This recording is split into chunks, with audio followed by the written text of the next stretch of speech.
Sir आज जो विधायकों को नौकरी दी जाती है से जो है पहली बार विधानसभा पहुंचे उन्हें शिक्षण दिया जा रहा है, क्या इसमें रहेगा, किस तरीके से कार्यप्रणाली विधानसभा की समझाई जाएगी उन्हें, तो क्या इसमें जानकारी जो है वो नए। ये प्रशिक्षण इसलिए जरूरी है क्योंकि चुने हुए प्रतिनिधि अपने अपने रूप में परिपक्व होते हैं, लेकिन सदन की कार्रवाई सारी नियमों के अनुरूप चलती है और संविधान के दायरे में चलती है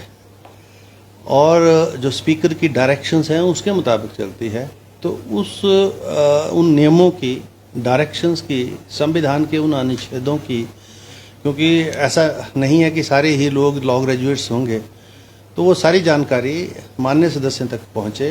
और वो एक इफेक्टिव लेजिस्लेचर के रूप में अपने रोल को निभा सकें, निर्वहन कर सकें। उस दृष्टि से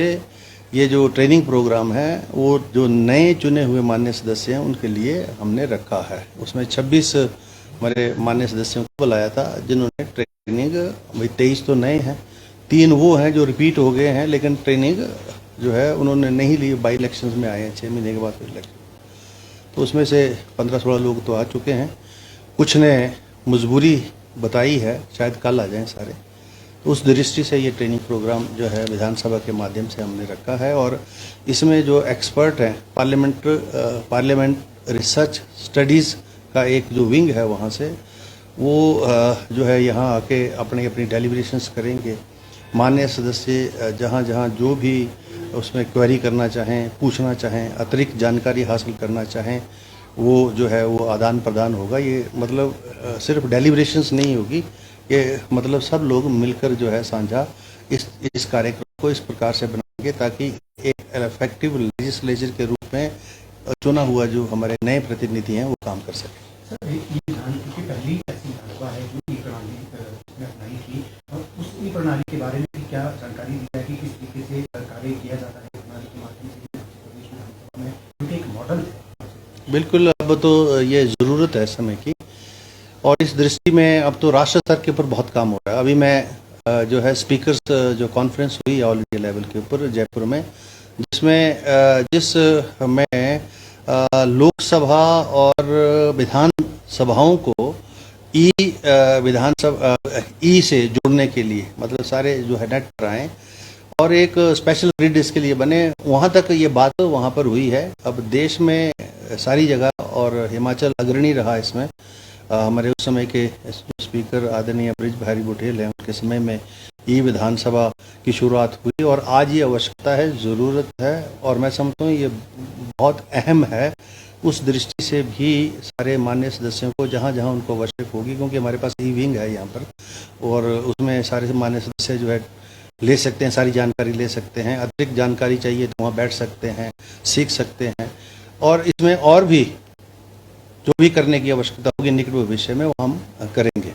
और हिमाचल प्रदेश विधानसभा की गरिमा बनी रही, जैसा कि हम पड़ोसी राज्यों में, अन्य राज्यों में देखते हैं कि वहाँ पर जो छीनबीन की जाती है हिमाचल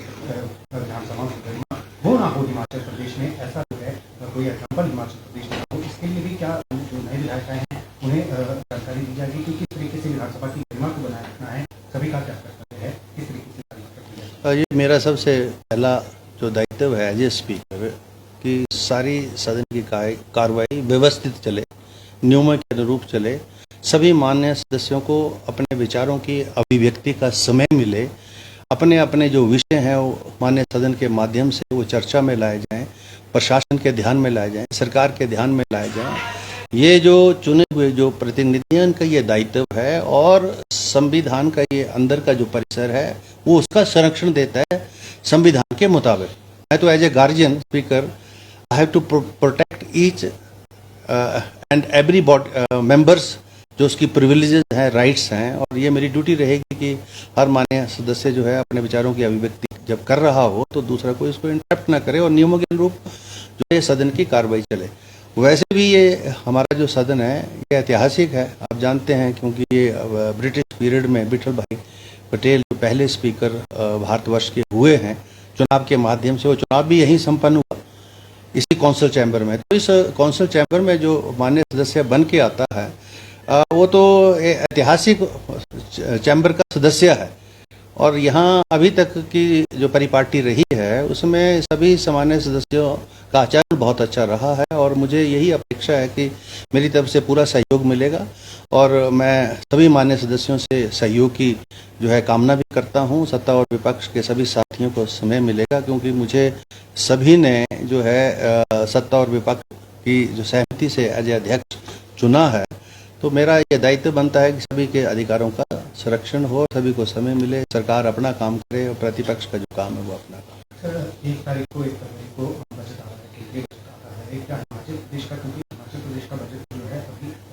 सरकार बनी है, पहला बजट प्रस्तुत करेगी, उसको लेकर भी क्या तैयारी शुरू हो गई है? कब तक प्रस्तावित है बजट? तो ये विधानसभा का काम नहीं है, तो सरकार का काम है। बजट सरकार ने लाना है,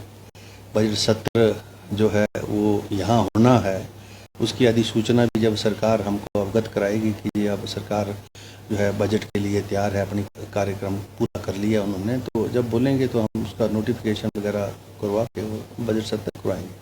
बजट बनाना सरकार का काम है और मैं देखा था आज अखबारों में आया हुआ है कि उन्होंने हिमाचल वासियों से सबसे राय मांगी है कि भाई आप अपनी राय दें कि हमारा जो बजट है 23-24 का जो बजट है वो उसमें क्या हिमाचल प्रदेश की जनता चाहती है, क्योंकि ये जो जनमत मिला है जिसके फलस्वरूप जो सत्ता परिवर्तन हुआ है और माननीय मुख्यमंत्री आदरणीय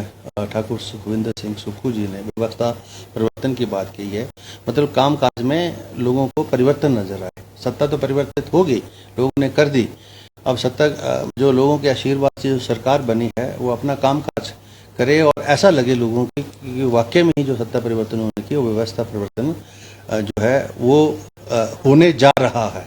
तो अब ये दायित्व सरकार का है, सरकार अपने उस दायित्व का निर्वहन करेगी, ऐसी मुझे पूर्ण उम्मीद है।